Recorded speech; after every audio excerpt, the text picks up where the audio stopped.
बिस्मिल्लाहिर्रहमानिर्रहीम, अस्सलाम वालेकुम। दोस्तों, सवाल ये है कि क्या पाकिस्तान और अमेरिका के ताल्लुकात एक बार फिर न्यू टर्निंग पॉइंट पर खड़े हैं?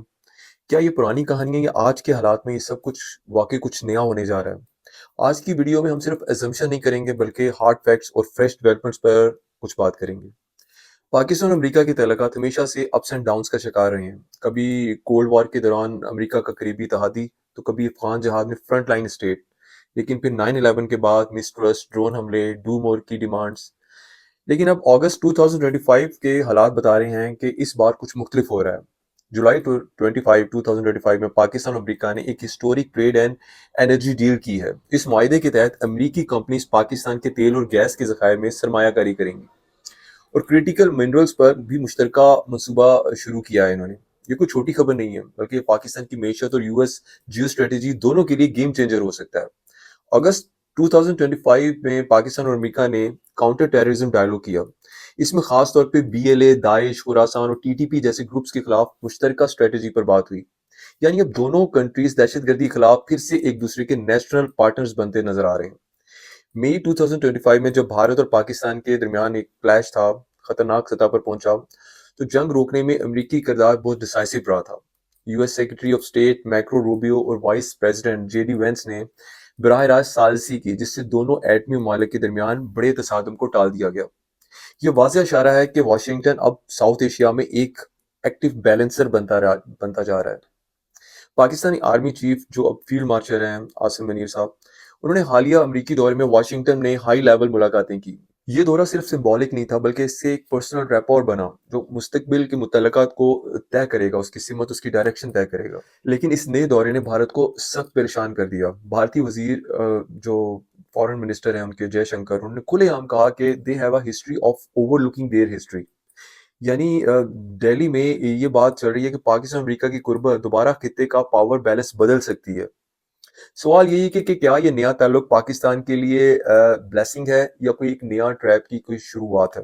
क्या हम अपनी सॉवरेनिटी कायम रख पाएंगे या एक बार फिर सुपर पावर के खेल में इस्तेमाल होंगे? ये डिपेंड करता है कि पाकिस्तान की लीडरशिप के फैसलों पर। लेकिन इतना तय है कि अगस्त 2025 में यूएस पाकिस्तान रिलेशंस वाकई एक न्यू टर्निंग पॉइंट पर हैं। लेकिन इन सब हालात के साथ हमें पाकिस्तान और अमेरिका की एक तारीख है, उसको भी नज़रअंदाज नहीं करना चाहिए। 1950s में पाकिस्तान ने अमेरिका के साथ मुआहदे किए ताकि हमें फौजी और इकोनॉमिक मदद मिल सके, मगर हकीकत ये थी कि वाशिंगटन को रूस के खिलाफ एक एलाई चाहिए था। अमेरिका ने रशिया को तोड़ने के लिए, कोल्ड वॉर जीतने के लिए पाकिस्तान को अपने स्ट्रेटेजिक प्लान में इस्तेमाल किया। मिलिट्री एड और थोड़ी सी इकोनॉमिक हेल्प के बदले हम उनके फ्रंट लाइन एलाई बने, लेकिन असल फायदा हमेशा वाशिंगटन ने उठाया और हम सब ने देखा कि इसके नुकसानात बाद में पाकिस्तान को उठाने पड़े। 1971 में जब मशरकी पाकिस्तान अलग हुआ तो अमेरिका ने हमें बिल्कुल इग्नोर कर दिया। वॉशिंगटन ने सिर्फ अपने इंटरेस्ट देखे और पाकिस्तान को क्राइसिस में तनहा छोड़ दिया। ये वो वक्त था जब हमें दोस्त की जरूरत थी, लेकिन वही दोस्त खामोश तमाशाई बन गया, सो कॉल्ड दोस्त जो था। 1980s में अफगान जहाद के दौरान अमेरिका ने पाकिस्तान को अरबों डॉलर दिए, लेकिन जैसे ही सोवियत यूनियन हारा, अमेरिका ने पाकिस्तान को इस्तेमाल करने के बाद उस पर सैंक्शंस लगा दी। 1980s अफगान जहाद में अमेरिका ने पाकिस्तान को अपना गोल्डन पार्टनर कहा था और सोवियत यूनियन के खिलाफ फ्रंट लाइन स्टेट बना दिया था। हमें डॉलर्स और वेपन्स मिले, लेकिन असल फायदा वॉशिंगटन ने उठाया और यूएसएसआर टूट गया।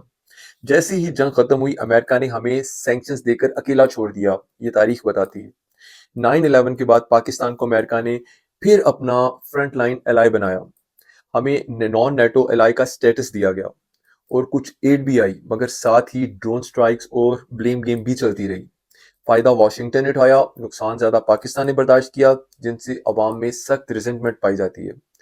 ये सब एग्जाम्पल ये बताती हैं कि वाशिंगटन हमेशा पाकिस्तान को अपने इंटरेस्ट के मुताबिक ट्रीट करता है। अब सवाल ये कि 2025 में तलकात का ये जो एक नया मोड़ है, ये क्यों हो रहा है? ये मोड़ किस डायरेक्शन की तरफ जा रहा है? सबसे बड़ी वजह पाकिस्तान की रशिया एंड चाइना क्लोजनेस है, जो अमेरिका नहीं चाहता कि पाकिस्तान मुकम्मल तौर पर बीजिंग या चाइना के कैंप में चला जाए। दूसरा फैक्टर है कि अफगानिस्तान, तालिबान के बाद वाशिंगटन को इस रीजन में एक सॉफ्ट पार्टनर चाहिए और वो पाकिस्तान को खोना नहीं चाहता, क्योंकि वो सॉफ्ट पार्टनर अमेरिका को पाकिस्तान में नजर आ रहा है। दूसरा प्रेशर है कि आईएमएफ एंड इकोनॉमी। पाकिस्तान जब ग्लोबल इंस्टीट्यूशन से लोन लेता है तो वाशिंगटन की मर्जी के बगैर ये मुमकिन नहीं है। امریکہ چاہتا ہے کہ ملٹری ٹائز دوبارہ اسٹرانگ ہوں، مگر ساتھ شرط ہے کہ پاکستان انڈیا کے خلاف اپنا ایگریشن دکھانے سے گریز کرے، کہ انڈیا کے خلاف پاکستان جنگ سے پیچھے ہٹ جائے۔ دوسری بات یہ ہے کہ واشنگٹن نہیں چاہتا کہ پاکستان ایران کے زیادہ قریب جائے، یعنی کہ Iran Pakistan gas pipeline پر امریکہ کا ایک کھلا پریشر ہے۔ تھرڈ بات، امریکہ ہمیں ریجنل اسٹیبلائزر کا رول دینا چاہتا ہے، مگر کنڈیشنز یہ ہیں کہ تمام ریفارمز امریکہ کی اپنی ٹرمز پر ہوں گی۔ امریکہ چاہتا ہے کہ پاکستان اس کے اسٹریٹجک انٹرسٹ کو آگے بڑھائے۔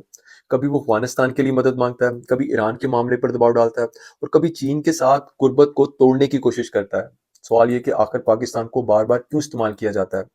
کیونکہ ہماری معیشت کمزور ہے، ہم آئی ایم ایف پر ڈپینڈ کرتے ہیں، اور ہماری لیڈرشپ اپنی کرسی بچانے کے لیے بڑے فیصلے کرنے سے گھبراتی ہے، وہ کانفیڈنس نہیں ہے اس میں، غلامانہ سوچ کے ساتھ وہ اپنے ہر فیصلے کرنے پر مجبور ہے۔ یہی وجہ ہے کہ واشنگٹن ہر بار ہمیں اپنی شرائط پر جھکانے پر مجبور کر دیتا ہے اور کامیاب ہو جاتا ہے۔ لیکن حقیقت یہ ہے کہ اگر ہم نے اپنی ساورنٹی کمپرومائز کی تو یہ قوم مزید بحرانوں میں ڈوبے گی۔ پاکستان کو چاہیے اپنی فارن پالیسی عوامی مینڈیٹ اور قومی مفاد پر کھڑا کرے، نہ کہ کسی فرد کی نوکری یا کرسی بچانے کے لیے۔ یہ وقت ہے مشکل فیصلے کرنے کا، مگر یہ فیصلے واشنگٹن کی خوشی اس کو خوش کرنے کے لیے نہیں، بلکہ پاکستان کی عوام اور پاکستان کی خود مختاری کے لیے ہونے چاہیے۔